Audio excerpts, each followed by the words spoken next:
Ош шаарынын эли үчүн эң маанилүү болгон дарыя. Биз бул суудан ичебиз, бул сууну үй тиричилигине колдонобуз жана бул сууда эс алабыз. Ак Буранын узундугу 148 километрди түзүп, Ош шаарын тең экиге бөлүп турат. Суунун башында көптөгөн эс алуу жайлары бар. Кээ бирлери бассейндерин Ак Буранын суусу менен толтурушат. Дарыя жалпы 15 каналга бөлүнөт. Анын 7си оң жээкте, 8и сол жээкте.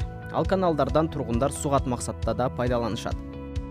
Андан бери жылганда Озгур суу тазалоочу станциясы бар. Ал Ош шаарынын 80% элин таза суу менен камсыз кылат. Күнүнө 164 000 куб сууну шаардыктарга жеткирип берет. Ак Бура дарыясынын бир өзгөчөлүгү анын түсүндө. Кыргыз тилинен которгондо Ак Бура ак суу дегенди билдирет.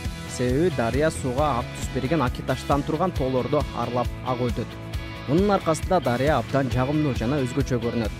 Шаар тургундарынын баары Ак Бура дарыясына келип сууга түшүшөт. Алар жайдын аптаптуу мезгилинде дене сергитүүнү каалашат. Бирок сууга түшүүгө болбойт деген эскертүүчү тактайчалар болсо да, дал ошол тактайчалардын жанында сууда сүзүп жүргөнүн көрөсүз. Тилекке каршы өмүр булагын булгагандар дагы бар.